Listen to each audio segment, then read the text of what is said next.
नमस्कार, जय हिंद, जय भारत। मैं अभिषेक और आप देख रहे हैं हमारा YouTube channel Rudra IAS academy.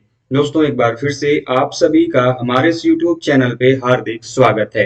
दोस्तों, आज के इस वीडियो में हम आपसे बात करेंगे आईपीसी अर्थात इंडियन पिनल कोड से संबंधित कुछ महत्वपूर्ण जानकारियों के बारे में। दोस्तों, आपके प्रतियोगी परीक्षाओं में आईपीसी अर्थात इंडियन पिनल कोड, जिसको हम लोग भारतीय दंड संहिता कहते हैं, उससे संबंधित प्रश्न पूछे जाते हैं लगातार। दोस्तों, चाहे कोई भी जुडिशियल सर्विसेज का एग्जाम हो या फिर दोस्तों आपके लॉ से संबंधित एंट्रेंस एग्जाम हो या फिर कोई भी एंट्रेंस एग्जाम हो दोस्तों, जो कि लॉ से रिलेटेड क्वेश्चन पूछे जाते हैं दोस्तों, जिनमें कि आपके आईपीसी के क्वेश्चन आते हैं दोस्तों, ये दोस्तों वीडियो आपके लिए बहुत इंपॉर्टेंट होने वाली है। इसके पहले दोस्तों, हम आज की इस वीडियो की शुरुआत करें। आप सभी से निवेदन दोस्तों, यदि आपने हमारे चैनल को सब्सक्राइब नहीं किया मेरे दोस्तों, चैनल को सब्सक्राइब करने के साथ ही बेल आइकन को प्रेस कर लें, जिससे कि दोस्तों आपके पास वीडियोस की लेटेस्ट नोटिफिकेशन सबसे पहले आप तक पहुंचती रहे। इसके पहले दोस्तों, हम आज की वीडियो को शुरू करें, आपसे मैं सभी से कहना चाहूंगा कि दोस्तों, यदि आप हमारे जब भी वीडियो को देखें तो जितने प्रश्न हम दोस्तों आपको सॉल्व कराएं, तो आप भी दोस्तों कमेंट बॉक्स के माध्यम से उस आंसर्स को बताएं और ये कैलकुलेट करें दोस्तों कि जितने भी क्वेश्चन हमने कराए हैं, उन प्रश्नों में से दोस्तों आपने कितने प्रश्नों को सही किया है। इससे दोस्तों आपको ये अंदाजा लग पाएगा कि कितने प्रश्न आपके सही हुए हैं, कितने गलत हुए हैं, क्या कुछ है दोस्तों, उसका आप अपने से आकलन कर पाएंगे। तो दोस्तों, बिना कुछ समय गवाए चलते हैं अपने प्रश्नों की तरफ। और दोस्तों, सबसे पहला प्रश्न आपके सामने है कि the motive under section 81 of IPC should be. सबसे पहले तो इसमें क्वेश्चन का आंसर इसमें खुद ही छिपा हुआ है कि आईपीसी के सेक्शन 81 किसकी बात करता है, तो यह बात करता है मोटिव के बारे में। लेकिन यहाँ पे प्रश्न ये नहीं है, प्रश्न ये है कि जो सेक्शन 81 जो आईपीसी है इंडियन पिनल कोड का, इसमें मोटिव को किस प्रकार से बताया गया, वो मोटिव कैसा होना चाहिए। तो आपके सामने वही आंसर के लिए ऑप्शन दिए हुए हैं कि ये prevention of harm to the person होना चाहिए, या फिर prevention of harm to the property होना चाहिए, या फिर बोथ ए एंड बी, मतलब पर्सन और प्रॉपर्टी दोनों को होना चाहिए, या फिर आइदर ए और आइदर बी, मतलब कि या तो पर्सन को हार्म होना चाहिए प्रिवेंशन के लिए, या फिर prevention of harm to property होना चाहिए। क्या इसका सही आंसर होगा? तो दोस्तों, जो सेक्शन 81 आईपीसी है यह बात करता है कि जो मोटिव है either prevention of harm to the person or prevention to the harm of the property, मतलब चाहे ये prevention of harm to the person हो या फिर prevention to the harm of the property हो। इसलिए दोस्तों, इसका ऑप्शन नंबर जो डी है कि आइदर ए और बी, यह क्या हो जाएगा, सही हो जाएगा। तो दोस्तों, सेक्शन 81 में किसको डिफाइन किया गया है, ध्यान रखिएगा, ये मोटिव को डिफाइन किया गया है। आगे चलते हैं दोस्तों, अगला क्वेश्चन आपके सामने है। प्रश्न क्या है दोस्तों? प्रश्न ये है कि इन fancy as an exception has been provided under।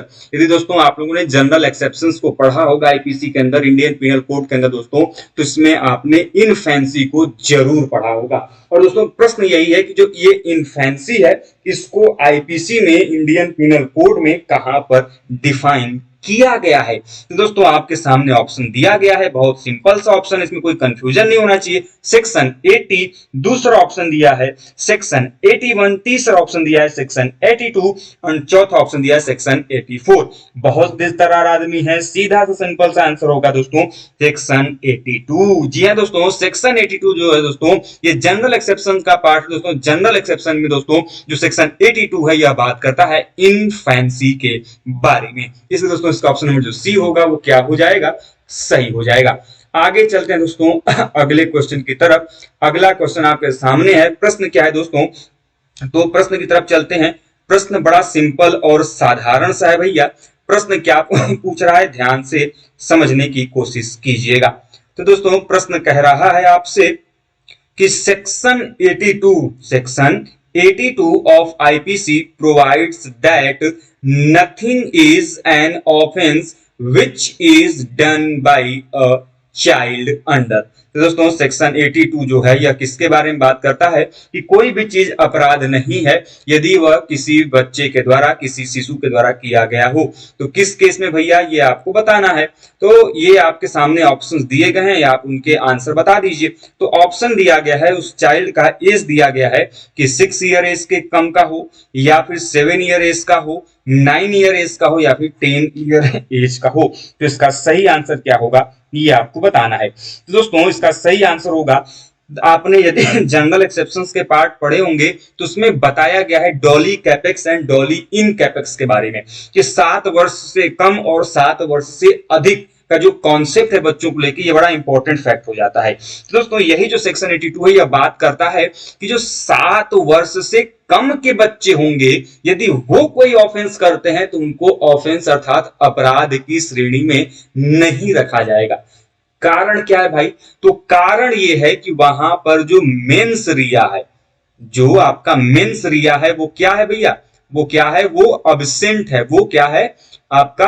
वहां पर मौजूद नहीं है। और किसी भी क्राइम को कमिट करने के लिए 2 मेन इंग्रेडिएंट आपके बताए गए हैं, एक एक्टस रियस बताया गया है और दूसरा बताया गया है आपका मेंस रिया।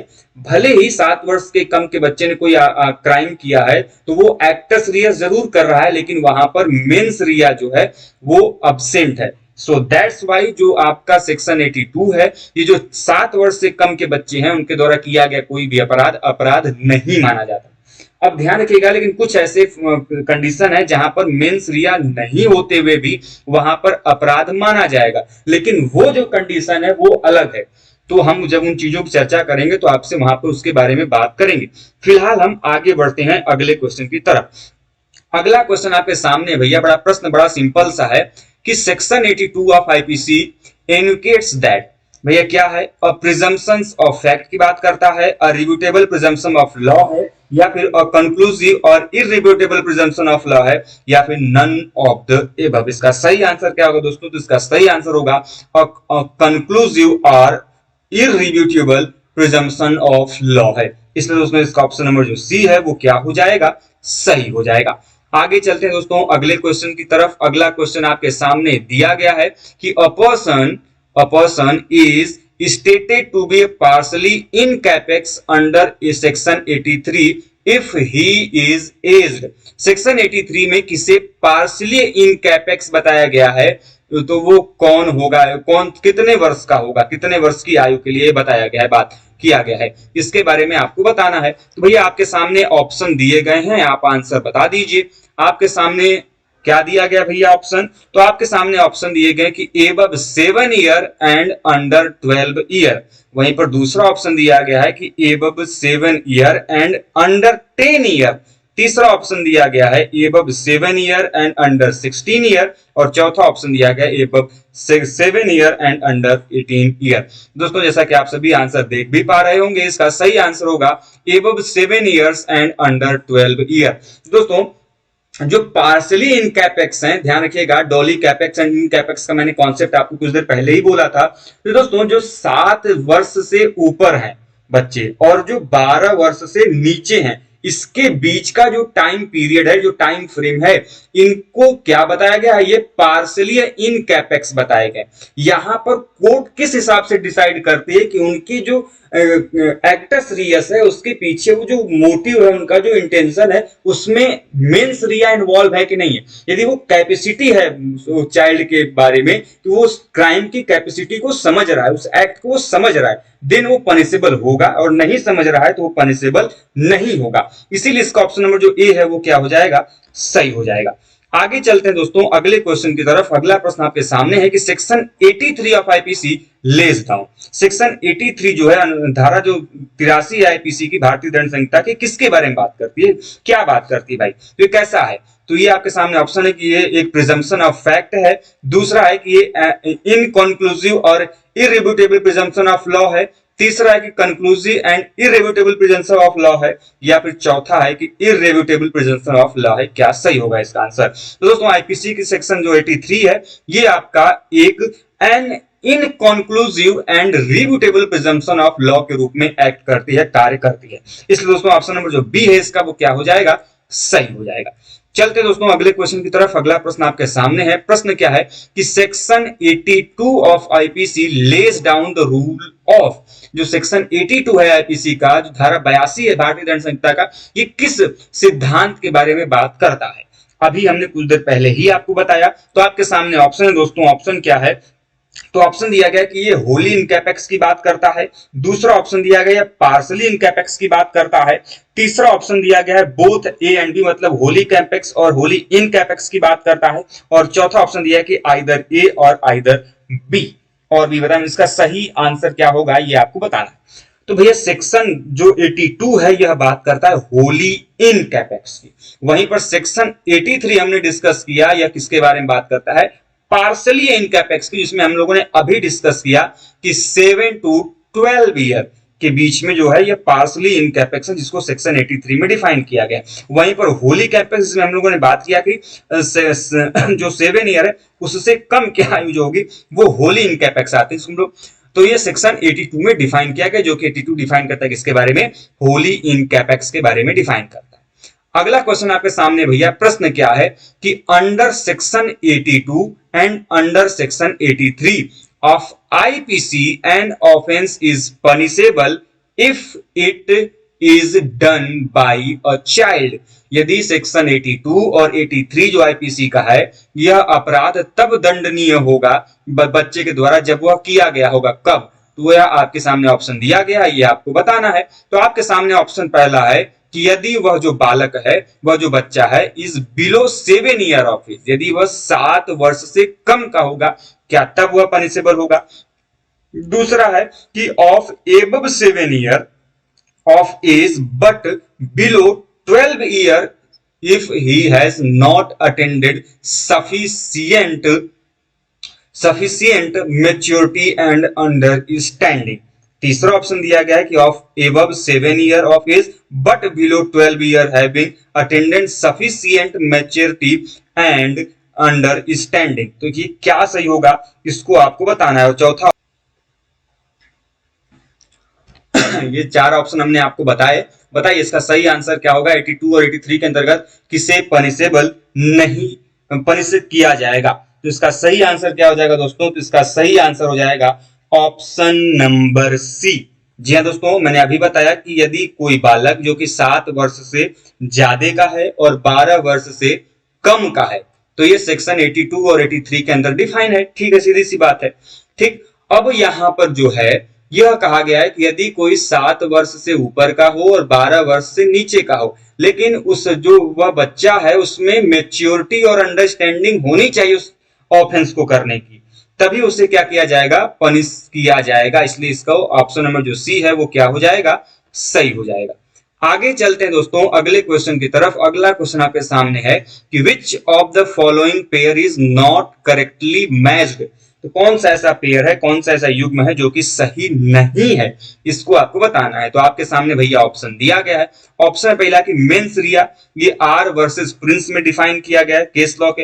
एक तरफ आपके कॉन्सेप्ट है, दूसरी तरफ आपके केस लॉ है। तो मेंस रिया को आर वर्सेस प्रिंस में डिफाइन किया गया है कि नहीं किया गया है। दूसरा है कि necessity versus DPP versus beard में किया गया है कि नहीं किया गया है। दूसरा इंसैनिटी और मैकनॉटन जो केस है उसमें नहीं किया गया है। चौथा है कि टॉक्सिकेशन जो है यह स्यूडो एंड स्टेट ऑफ टेप्सू के बारे में बात करता है कि नहीं करता है। तो भैया इसका सही आंसर हो जाएगा जो इंसैनिटी है, ये मैकनॉटन रूल जो केस है उसमें नहीं आया था। तो इसका सही आंसर हो जाएगा ऑप्शन नंबर सी। ठीक है, ध्यान रखिएगा, इसका सही आंसर हो जाएगा ऑप्शन नंबर सी। आगे चलते हैं और आज के अंतिम प्रश्न की तरफ। भैया प्रश्न क्या है, तो प्रश्न आपके सामने है कि मैक्सिम यहां पर दिया गया है, इसका मतलब आपको बताना है। मैक्सिम क्या है भाई, तो मैक्सिम है एक्टस नॉन फेसिट रिया मिसी मेंसिट रिया, इसका आपको मतलब बताना है।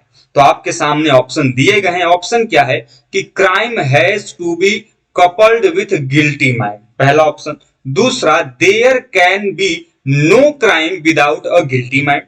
तीसरा, crime is result of guilty mind. चौथा, criminal mind leads to crime. इसका सही आंसर क्या होगा ये आपको बताना है। बहुत ये तो कोई सिंपल सा भी बच्चा बता देगा, मुझे नहीं लगता कि इसमें कोई दिक्कत होनी चाहिए। इसका सही आंसर हो जाएगा ऑप्शन नंबर बी कि there can be no crime without guilty mind.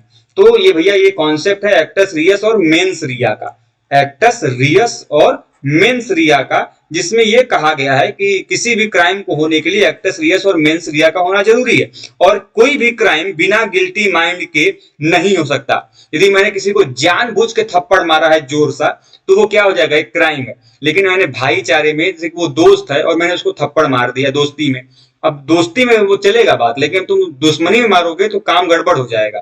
वो दोनों चीजें, एक में इंटेंशन मारने का, उसको हर्ट करने का, और एक में इंटेंशन हर्ट करने का नहीं है। तो वही चीज कही गई है कि there can be no crime without guilty mind, इसलिए इसका ऑप्शन नंबर जो बी है वो क्या हो जाएगा, सही हो जाएगा। तो दोस्तों हम लोगों ने इस प्रकार से आज के इस सेशन में 10 प्रश्नों को सॉल्व किया आईपीसी के। दोस्तों आपने इन 10 प्रश्नों में से कितने प्रश्न आपके सही हुए ये हमें कमेंट बॉक्स के माध्यम से आप जरूर बताइएगा। तो इसके पहले दोस्तों हम आज की इस वीडियो को समाप्त करें, आप सभी से निवेदन दोस्तों, हमारे चैनल पर नए दोस्तों चैनल सब्सक्राइब नहीं किया है मेरे दोस्त, तो चैनल को सब्सक्राइब करने के साथ ही बेल आइकन को प्रेस कर लें, जिससे कि दोस्तों आपके पास वीडियोस की लेटेस्ट नोटिफिकेशन सबसे पहले आप तक बनी रहे। मिलते हैं दोस्तों हम लोग इसी प्रकार के वीडियोस के साथ नेक्स्ट वीडियो में। तब तक के दोस्तों स्वस्थ रहिए, मस्त रहिए, हंसते खेलते रहिए। जय हिंद, जय भारत, हर हर महादेव।